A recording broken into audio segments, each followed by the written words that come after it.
It's earnings season, and some of the largest companies in the world reported their quarterly earnings this week. Overall, it was pretty positive. One company, however, that didn't do so well, Lockheed Martin, where they missed on the revenue and they had poor expectations for their future profits going forward for the next few years. And despite this, I am going to be buying this dip. Other companies that reported their earnings were Microsoft, who destroyed their earnings. They did fantastic, and they're growing insanely quick. Next, we're going to go over what I'm going to be adding and buying into my portfolio over the next week. And finally, I'll be going over all of the dividends that I received for the entire month of October. But before we jump into it, if you enjoy the video, please consider liking and subscribing to the channel. It really helps me out a lot, and it helps get these videos out to more people. But with that out of the way, let's jump right into the video. First, let's talk about Lockheed Martin. Their earnings came out, and to put it lightly, they were not good. I've owned Lockheed for a little while. It is one of my newer holdings. Up until the earnings this week, they had been doing really well. But as you can see here, I'm sure you can guess when the earnings came out. And they were not good. Lockheed Martin is down 11.4% this week. They slightly missed on revenue, and they lowered their forecast, predicting very little, if any, revenue growth for the next few years before they would start to grow again. Now, obviously, this isn't what you want to hear, and the stock tumbled over 11% after this was reported. It's very clear when that happened. Despite this, I'm going to continue buying a little bit of this as it continues to be so low, although not as much as I was planning on before. I thought it was still at a good deal when it was trading up here in the 370s and 360s, but now that it's down in the 330s and maybe even into the 320s, I think it's an even better deal, even if they're not going to be growing that quickly. Before, I was only expecting this company's revenue to grow by about 5% every year, but now if they're just growing 1 to 2% or not really at all, it's not that big of a difference, because I wasn't expecting big growth from this anyway. So if I can buy this at a 12-13% discount, I'm all for it. Here's what I think that the fair value of it is. This comes from before analysts update their estimates for everything, which I think should happen sometime soon. And the fair value for it at this point was over $500. So even with a really healthy discount of like 20%, this looks like a steal at $370, but now at $320, it's even better. So if we even discount the amount of growth that they're going to have to zero, it's still going to look pretty undervalued here in the low 330s. Lockheed has a really reliable business and a huge backlog of contracts with the US government. So it's not like they're running out of business to do. They're just projecting out that the government isn't going to be increasing the defense budget as much as they have been in the past. So their revenue isn't going to be increasing as much. And there's supply issues that have been hurting pretty much every other sector of the economy. So it's not really a surprise that these things are going to be affecting Lockheed Martin. I don't understand why they fell so much. I wasn't really expecting blowout earnings from this company this quarter or in the future for the next couple quarters while these supply issues still get worked out. I really like what this company has. They don't have a lot of debt. They have decent cash flow. They have a really good dividend that they've been growing well for years. They still have a low payout ratio, which will allow them to grow even more. And they've been buying back shares pretty aggressively. And they even recently announced even more buybacks to buy back like 6% of the company. Once they get through the next 2 years of really low growth, hopefully they'll be able to grow at a much faster rate than they have been even before now. Moving on, two of my largest holdings also had their earnings this week, Microsoft and Apple. Microsoft had a fantastic quarter. Their cloud service, Azure, is growing by 50% year over year, and their total revenue is growing by 22% year over year. They're growing incredibly quickly, especially for a company that is this large. If we look at this graph here, we can see how much all the different parts of their business are growing year over year. So we have Azure and cloud services growing by 50%, Office 360 is growing by 20%, search and news advertising is up by 40%, server products and cloud services are up by 35%. Everything is in double digits except for Xbox content and services. And they don't make a lot of money from this anyway. So this growing slowly does not really matter too much. And cloud stuff through Azure is one of their biggest growth drivers. I mean, obviously, since it's been growing by 50% every single quarter compared to the year before. And this is just insane growth, especially for a company as large as Microsoft. So it's very cool to see how fast all of this is growing. I'm very happy with their performance. Next, we also have Apple reporting their earnings, and they were not as good. Their earnings per share matched what was expected, but the revenue was just barely under what was expected. It was only under by a little over $1 billion. Their iPhone revenue was also lower than expected, as well as their other products category here. But everything else they all beat on. Even their gross margin was higher than expected. And their overall revenue is still up 29% compared to this time last year. So even if they're just barely missing on the estimates that analysts gave them, they're still doing great. They're still growing by almost 30% year over year, which is, again, just like Microsoft, those are really hard numbers for even small companies to get to. And these are the two biggest companies in the world. But since people were expecting even higher revenue from Apple than what analysts gave, they fell about 3% here after the earnings came out. Regardless of that, they're still up over the last week, despite missing on earnings.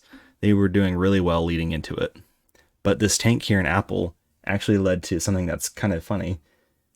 Apple lost its rank as the most valuable company in the world, and they lost it to Microsoft, which has been doing fantastic this week. They're up over 7% in the last week.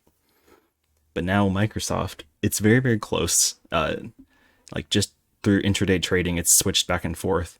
But Microsoft is, as of right now, the most valuable company in the world. Now, I really want to be buying more of these companies because they're just doing so well. It's kind of incredible how well they're doing, but I just can't rationalize buying at these prices. If we look here at Microsoft's fair value with this discounted cash flow model that I have, its fair value is like in the 230s. So it's like $100 overvalued with this. And even if we just look at their average PE ratio, they're still overvalued with that, but that would put its price around the 270 to 280s. And then if we look at Apple, Apple's not nearly as overvalued. It looks like its fair value is around 130. So if it can drop, $20, $30, I would be very happy to be buying there.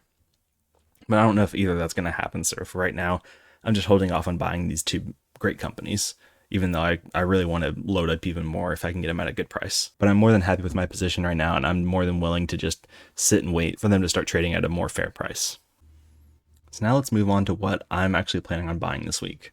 If we look at all of my different holdings and we go through the weekly performance of all of them, obviously the one that did the worst is Lockheed Martin.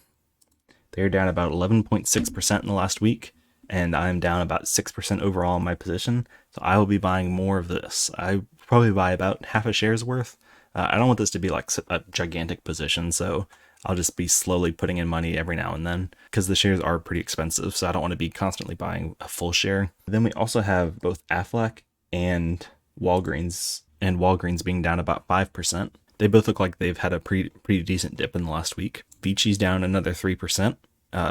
They also had earnings and they slightly missed on their funds from operations, but it's not something that I'm really too concerned about. It's more they just had more purchases come up in this quarter than they were expecting, and they haven't closed, so they couldn't start getting the funds from that yet. But it seems like it's just a temporary thing. So if we switch over to my target allocations, so I can get all of these weightings for the different sectors to be around where I want them to be. And using this, I've decided that I'm going to be buying about 4 shares worth of SCHD, the half a share of Lockheed Martin that I mentioned earlier, 4 shares of Vici, another share of Verizon. I still think it's undervalued here. 1 share of Walgreens because that's fallen pretty well. And then I'll also be buying another share of Texas Roadhouse because this has come down after their earnings, which weren't as great as expected either. But it's still not something that I'm too concerned about here. So I'll be buying those things, and then I'm also going to be resuming something that I did a couple months ago, where I was buying $100 both of the NASDAQ 100 and the S&P 500. And this is more just because there are some deals, but there aren't as great of deals as there were back in September. So I want to be putting some money into this so I can keep it growing. And then if there's like a big pullback in the market and say the S&P falls 10%, something else in my portfolio will fall a lot more than that. So I could reallocate the money from that into something that fell more, and then that should be able to give me better returns in the long term. But this still allows me to have growth over, instead of just leaving it in cash for who knows how long, because the pullback could be 10 years from now. But the money sitting in here will be able to grow with the S&P 500 and the NASDAQ. For the month of October, I got 8 total paychecks from my investments. Most of the money I receive in the first month of each quarter is mostly from the REITs that I hold. Coca-Cola and my monthly payers also sent me some money. Here's the list of all of them here. And in total, I received $59.76, which is about a 24% increase from this month last quarter, and more than a triple compared to October of last year. Most of this growth comes from me initiating my position in Vici, which I'm still continuing to grow to this day. Next month will also be a lower month compared to September because not as many companies pay out in November. The one big pair that I do have coming up, though, is AbbVie, which recently announced that they're going to be raising their dividend by about 9%, making their payment per share up to $1.41 every quarter. My yield on cost for that holding is now at 5.6%, and if you buy now, the yield that you'd be getting is about 5%. So for November, I'm just hoping for the amount to beat or at least meet what I got last August at $61.61. My annual dividend income is also getting really close to averaging $100 a month. Right now, it's estimated that I'll be getting about $1,100 every single year. So we just need to get this up to $1,200 and then we'll be averaging about $100 every month. The portfolio is just continuing to grow and the dividends keep growing along with it. Eventually, they'll get to the point where I can't even keep up with the amount of dividends that I'm making, and the portfolio is just paying for itself then. The Fed has their meeting to determine if they're going to be starting to do their taper with their asset purchasing program, and they're also going to be laying out the timeline for when they want to finish doing the taper. If it is a shorter time than expected, or if something crazy happens like they say they're going to be raising rates before the end of the year, then expect the market to react very negatively. All eyes are going to be on this next week. So far, just so you know what to expect, the expectations right now are for the Fed to start the taper in November and have it last until the middle of next year, till about June, July of 2022.